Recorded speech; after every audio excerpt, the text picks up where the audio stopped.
Walakini Kristo alijaribu kufanya matengenezo ya utawala huo ambao ni wa haki, usio na uhasama. Yesu, kwa kitabu iko mahali hapa, Yesu hakujiingiza na mambo ya kuwasahihisha wenye mamlaka. Bwana Yesu asifiwe.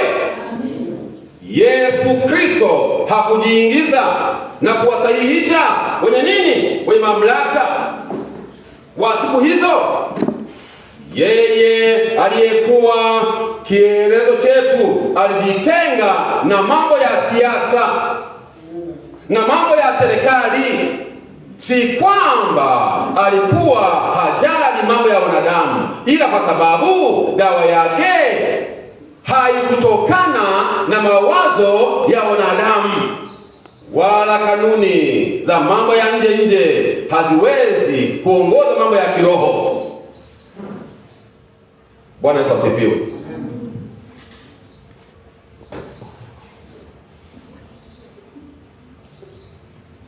Leo tuna Wakristo wanasiasa. Kristo wa nani? Chagua moja. Chagua namna gani? Moja. Hata dini kasajili chama cha nini? Cha siasa. Lakini wewe kama umechagua upande wa Musa, yeye kazi yake kufanya nini? Ni kuomba. Anaingia kwa Farao, anaomba. Anaingia kwa Farao, wape ruhusa watu wangu waende. Tena anaingia kwa Farao kwa roho ya unyenyekevu. Ndio kazi ya Musa. Ndio kazi ya Musa. Bwana Yesu asifiwe.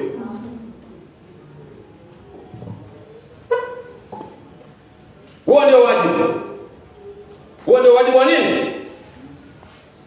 Wa kanisa.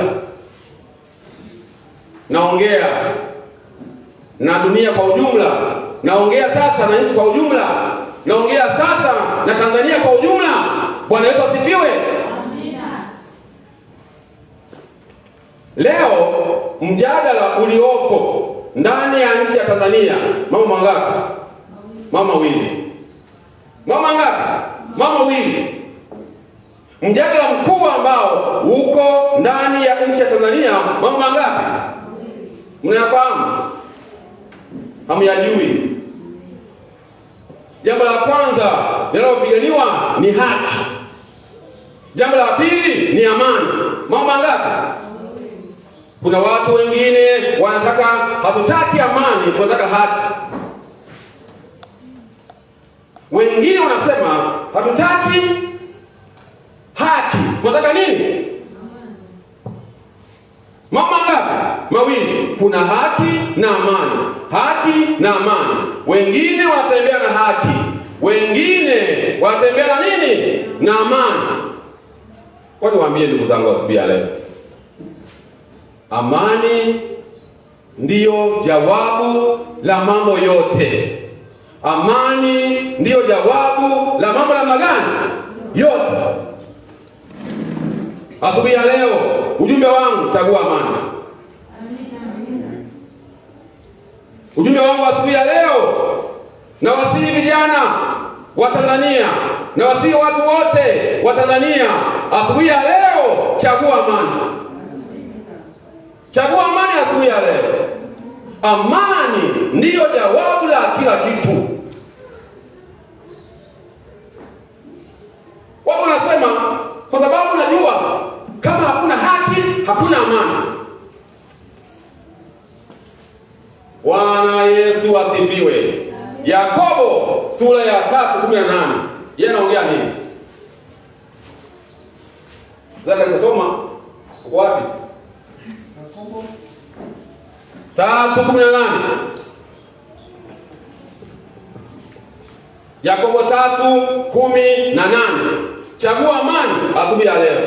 Yakobo 3 ile fungu la 18. Soma. Na tunda la haki hupandwa katika amani. Tuende pole pole. Tunda la haki tunda la haki. Kwa wale wote ambao wamechagua nini? Haki. Kwa wale watu wote ambao wanadai nini? Haki. Hamko vibaya, mko sawa. Na wale wote mnaodai amani, hamko vibaya, mko sawa. Lakini Biblia asubuhi ya leo,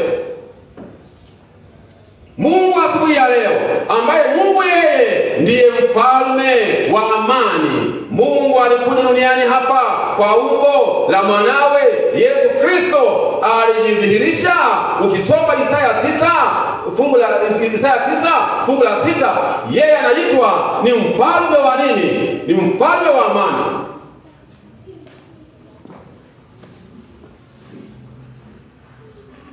Mungu ni mfalme wa amani. Kweli kwambie, mfalme ndiye ngazi ya juu. Hakuna kila kitu kingine ambacho kiko juu ya nani? Kiko juu ya mfalme. Kwa hiyo kumbe amani ndiye mfalme wa kila kitu.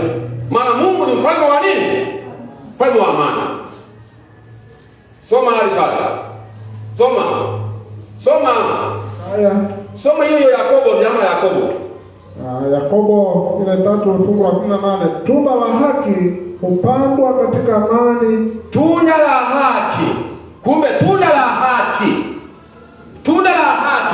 linapandwa kwa njia ya nini? Amani. Maana yake kwamba yule mtu ambaye anatafuta haki, Bwana Yesu asifiwe. Mtu yeyote yule ambaye anatafuta haki, hiyo haki anayoidai, anaitafuta kwa njia ya nini? Kwa njia ya amani. Hiyo tu ndio watu wamewatenda. Uko sahihi, unadai haki. Watu wote wale ambao wanadai nini? Haki, wako sahihi. Lakini haki hupandwa kwa njia ya nini? Kwa njia ya amani. Maana yake kumbe inapopandwa kwa njia ya nini? Ya amani, ndio inazaa matunda ya nini? Ya haki.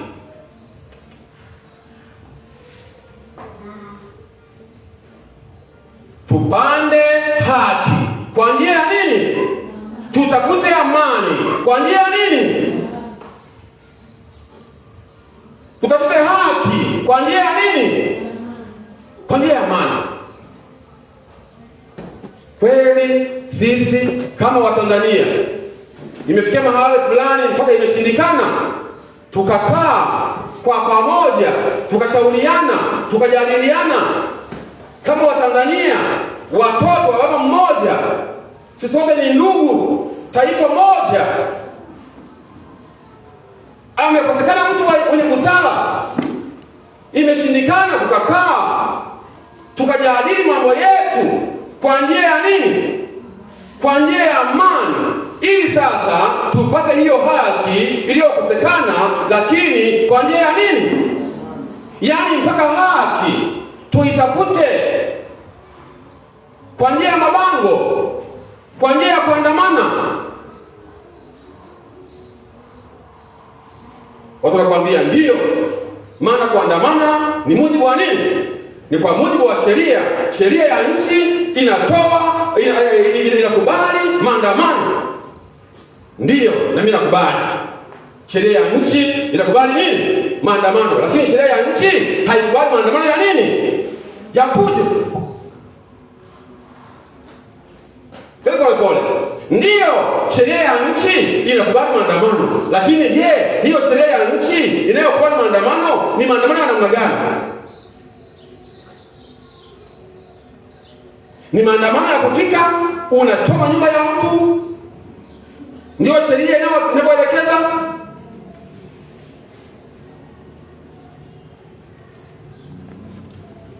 Ni maandamano yanakwenda kuharibu mali ya watu wengine? Ndio sheria inayoelekeza? Bwana Yesu asifiwe. Na wasili kwa jina la Yesu. Kwa huruma zake Mungu wetu, sisi wote ni ndugu, vijana wa Tanzania, wanaume wa Tanzania, wanawake wa Tanzania, watoto wa Tanzania, watu wote wa Tanzania, na wasihi kwa huruma zake Mungu wetu, tusifike huko inabidi mambo kama haya yanapotokea, inabidi kukaa chini na kutulia sana na kufikiria sana. Wanakwambia Mathayo Yakobo hii, Mathayo Yakobo hii, na tunda la haki upandwa katika amani, na wale wafanyao amani. Na wale wafanyao nini? Amani. Wale watu wanaofanya amani ndio watapanda tunda la nini? Tunda la haki. Haki itatokea tu, lakini kwa njia ya nini? Kwa njia ya amani. Mimi nimefuatilia sana mijadala mbalimbali ya wanasiasa, ya watawala na wanaharakati wengine wengi. Nafuatilia sana kwenye mitandao ya kijamii. Sijasikia mtawala yoyote yule katika nchi hii ambaye amekataa kutoa nini? Kutoa haki. Sijaona. Hivi wewe nikwambie, kama kiongozi wa nchi inafikia hatua fulani anasema jamani, njoni tuzungumze. Jamani, njoni tukae, tujadiliane. Hiyo sio hatua jamani. Mpaka kwanza tuchinjane, tuone kwanza, ndipo tukaongee. Hivi njia nzuri iko wapi? Njia nzuri iko wapi, ndugu zangu wa Tanzania? Tuchinjane kwanza, ndipo tukaongee, au tuongee kabla kufika huko? Amani ndiyo kila kitu kwenye nchi hii. Unaweza ukawa na haki, lakini kama huna amani, hata hiyo haki yako haiwezi kusaidia. Kuna watu wana haki ya ndoa, wanaishi kwenye ndoa na haki yake, lakini hana amani kwenye nini? Kwenye ndoa yake hiyo. Tuna haki miliki ya ndoa, sababu tuna haki. Yaani kuna watu ambaye kwamba anaishi kwenye ndoa yake, hii ndoa nina haki miliki, nina haki ya kuwepo mahali hapa, na haki ya ndoa hii, lakini hiyo ndoa hana nini? Hana amani na ndoa hiyo. Maana ni nini? Kumbe cha kwanza ni amani. Amani ndio tunda la kila nini? La kila kitu. Nitakuwa una haki mahala fulani, ila una amani. Unaishi sehemu fulani, una haki ya kuishi kwenye kiwanja hicho, kwenye nyumba hiyo, una haki ya kuishi hapo, ila unaishi hapo, una nini? Una amani.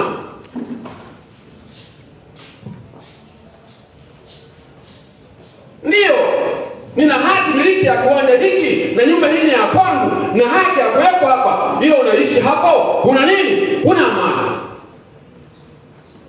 Hamjua hapo unakimbia ndoa. Anakimbia ndoa yake kwa sababu ya nini? Amani imekosekana, ila na haki ya kuwepo mahali hapo. Anakimbia nyumba yake. Kwa nini? Ana haki ya kuwepo mahali pale, ila hakuna amani mahali pale. Amani ni kila nini? Kila kitu duniani. Ngoja nikwambie, hata baadhi ya ndugu zetu wanaharakati mbalimbali, na wao wamechagua amani. Wamechagua nini? Wamechagua amani. Usihangaike, wewe waambie asubuhi ya leo. Na wao wamechagua nini? Amani. Kwa nini? Ndiyo maana wao wako sehemu nyingine ya usalama, wamekimbia wako sehemu nyingine ya nini? Ya usalama. Halafu sisi ndio baki hapa ndani ya nyumba hii, wanatuambia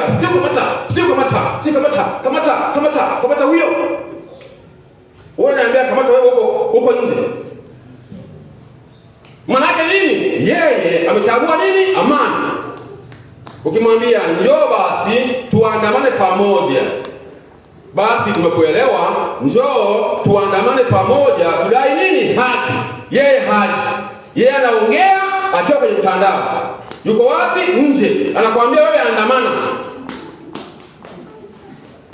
Haki za kuambiwa wewe za kwako. Na yeye amechagua nini? Huyo mtu amechagua amani. amani, amechagua amani, na ndio maana haji hapa, na ndio maana aliondoka hapa.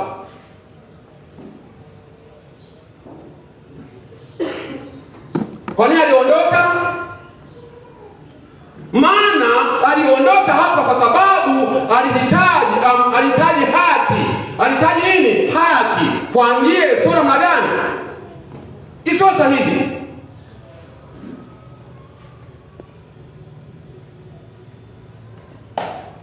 Haki ipo tu. Haki ipo tu. Hebu fikiria kwa makini jambo kama hili. Wewe unaniambia mimi niandamane. Mimi niandamane. Unamwambia kijana wa Tanzania aandamane. Halafu wewe unaongea tu kwenye nini? Msiogope. Msiogope vijana. Vijana msiogope. Ndio. Haya. Na wewe ni kijana, njoo ili tusiogope pamoja, tuende pamoja. Njoo. Si jambo dogo tu, tumekuelewa, ila sasa njoo. Na wewe tuwe pamoja, njoo. Maana hiyo njia ambayo umechagua kwamba tupite njia hiyo, basi umekubali, lakini njoo sasa na wewe uwe wapi? Tuwe pamoja, uwe mbele. Tudai nini? Tudai haki, na wewe uko mbele, lakini sio wewe unaongea kwenye Facebook. Halafu namwambia kijana wa Tanzania yeye aandamane, na wasihi vijana kwa jina la huruma la Mungu wetu, na wasihi vijana wa Tanzania, chagueni amani asubuhi ya leo. Chagueni amani asubuhi ya leo. Wazazi wako wanakutegemea, nchi inakutegemea. Chagua amani. Kijana Mtanzania, chagua amani. Hata kama kuna mambo fulani ambayo hayaendi sawa, tutakaa. Biblia imeandika, fungua Mithali 11:14. Fungua mahali pale. Fungua mahali pale.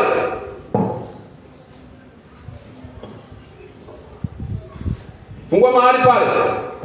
Mithali 11 ile fungu la 14. Naam. Pasipo mashauri taifa huanguka. Bila nini? Bila mashauri taifa huanguka. Bali kwa wingi wa mashauri. Lakini kwa wingi wa nini? Wa mashauri huja wokovu kwa jina la Yesu. Asubuhi ya leo, chagua njia, chagua kutafuta haki. Kwa njia ya nini? Kwa njia ya amani. Tafuta haki, dai haki. Mimi sizuii mtu. Mimi sihubiri hapa kuambia watu wasidai nini? Wasidai haki. Dai haki. Kwa njia ya nini? Kwa njia ya amani. Ujumbe wangu asubuhi ya leo, dai haki. Kwa njia ya nini? Kwa njia ya amani. Dai haki. Kwa njia ya nini? Kwa njia ya amani. Usidai haki kwa njia ya kuchoma majengo ya watu.